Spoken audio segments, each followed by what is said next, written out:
Advocate महिमा, 1 second, R K Singh, अगर ये शपथ पत्र कांग्रेस पार्टी दाखिल कर देती है जिस पर राहुल गांधी हाथ हिलाकर कह देते हैं मैंने तो संविधान की शपथ ली, मैं नहीं करूंगा दाखिल एफिडेविट, हलफनामा, अगर ये हलफनामा दाखिल हो गया तो क्या चुनाव आयोग बाध्य हो जाएगा कि जवाब देना पड़ेगा बोगस वोटर हैं कि नहीं है इलेक्टोरल रोल में?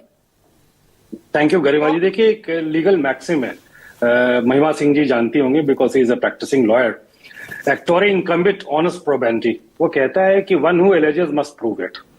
तो मेरा ये मानना है कि ये दो कॉन्स्टिट्यूशनल बॉडीज हैं, LOP is also constitutional post and election commission of India is also. But election commission of India के साथ एक मजबूरी क्या है कि जब से ये अस्तित्व में आया है, ये एक शेक्सपियरियन फ्रेज को जी रहा है, Seizure's wife should be above suspicion. Seizure is changing, but wife is remaining the same, and suspicion is also remaining the same. तो ये problem election commission of India के साथ रह रहा है। अब रह गई बात की एफिडेविट की, मैं रावत साहब की बात सुन रहा था जो पूर्व इलेक्शन कमिश्नर थे। उन्होंने कहा कि रजिस्ट्रेशन जो एक्ट है, रजिस्ट्रेशन ऑफ इलेक्टोरल रोल्स 1960, उसमें 23B एप्लीकेबल ही नहीं है। मैं उनको ये बात बता दूं, ये बिल्कुल एप्लीकेबल है। महिमा जी का लिमिटेशन का भी जो दलील है वो बिल्कुल वाजिब है, लेकिन रावत साहब का जो ये कहना था कि एप्लीकेबल नहीं है, ये इसको मैं सिरे से खारिज करता हूं और बहुत हक के साथ करता हूं कि रीजन बीइंग ये सारी जो डिस्प्यूट की जेनेसिस है वो इलेक्टोरल रोल के रजिस्ट्रेशन से ही रिलेटेड है। राहुल गांधी जी ने इल्जाम लगाया, वो लगाया है कि इतने सारे लाख जो वोटर्स हैं उनको ऐड किया गया, मतलब इनका इंक्लूजन किया गया। अब आप देखिए कि 23B कहता क्या है, मैं बस एक सेकंड लूंगा, बड़ा इंटरेस्टिंग है 23B। वो कहता है the registration officer shall hold a summary inquiry, मतलब तुरंत इंक्वायरी करेगा, नहीं 5 महीने में 8 महीने में नहीं, within a week 2 weeks, hold a summary inquiry into every claim और objection in respect of which notice has been given and shall record his decision thereto, meaning thereby अगर वो एफिडेविट फाइल करते हैं, मुझे नहीं पता file करेंगे नहीं करेंगे, अगर वो एफिडेविट फाइल करते हैं तो उनके लिए गॉड सेंड अपॉर्चुनिटी है कि on oath election commission of India को इनके सारे इल्जामों का सिलसिलेवार ढंग से जवाब देना पड़ेगा। एब्सोल्युटली।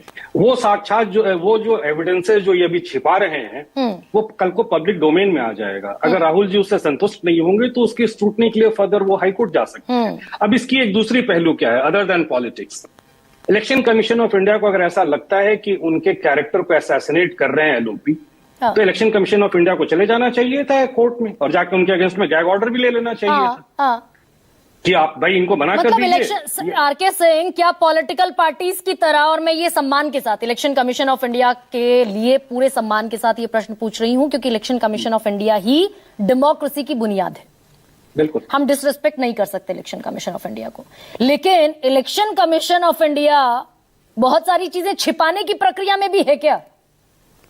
भाई अगर गुमराह कर रहे हैं राहुल गांधी, अगर राहुल गांधी झूठ बोल रहे हैं तो एक्सपोज कर दे, चले जाएं सुप्रीम कोर्ट, हियरिंग हो जाएगी, एक्सपोज हो जाएंगे राहुल गांधी। बिल्कुल मैं भी यही कर रहा हूं Garima ji. Election commission of India को मैं mother of all democratic institutions मानता हूं, no judiciary, no executive, no one else, but election commission of India is the mother of Indian जो भी जितने भी हमारी संस्थाएं हैं। तो वैसे सिचुएशन में इलेक्शन कमीशन ऑफ इंडिया के ऊपर ओनस बहुत जबरदस्त है क्योंकि मैं देख रहा हूं कि चाय से ज्यादा गर्म लेटली घूम रही है। डिफेंस किसको लेना चाहिए था, डिफेंस ले कौन रहा है? आज के डेट में इलेक्शन कमीशन ऑफ इंडिया एक कोजाई बॉडी है, एक कोजाई जुडिशियल बॉडी है। बीजेपी को भी साथ खड़े हो जाना चाहिए था कि भाई ये हो कैसे रहा है, ये बोगस वोटर्स, ये डुप्लीकेट वोटर्स, ये मल्टीपल प्लेसेस पर वोटर्स हो कैसे रहे? बीजेपी को क्वेश्चन रेज करना चाहिए था क्या? कायदे से तो यही होना चाहिए था कि इंडिया के पॉलिटिकल पार्टीज को यूनियनिज्म में उस डेमोक्रेटिक इंस्टीट्यूशन को बचाने के लिए खड़ा होना चाहिए। मैं हो सकता है कि मैं भी वहां पे गलतियां हुई होंगी, मैं ये नहीं कहता कि गलतियां नहीं होंगी, लेकिन इंडियन पॉलिटिकल सिस्टम के हार्मनी का आलम यह है कि जिसको डिफेंड करना चाहिए वो अपोज कर रहा है, जिसको अपोज करना चाहिए वो डिफेंड कर रहा है। अगर किसी एक देश के बड़े पॉलिटिकल पार्टी ने कोई इल्जाम लगाया, वो कोई साधारण आदमी नहीं है, वो एलओपी है और किसी का अनुकंपा पे एलओपी नहीं बना है, वो बेसाबता चुन के आया है, उसके पास रिक्वायर्ड मेजॉरिटी था, जैसे प्रधानमंत्री किसी का अनुकंपा पे नहीं बने। तो ये दो संस्थाएं जब आपस में लड़ रही हैं तो वैसे सिचुएशन में इलेक्शन कमीशन ऑफ इंडिया को प्रोएक्टिव रोल प्ले करना चाहिए, ये ना कि वो एक बयान दे दे कि एफिडेविट फाइल कीजिए और छिप जाए, उसके बाद बाकी लोग लग जाएं उसके प्रवक्ता बनने में। और उसकी मुखालफत करने में। ये थोड़ा सा ये अनप्रेसिडेंटेड और अनफॉर्चुनेट है क्या आरके सिंह? समय थोड़ा सा आज कम है।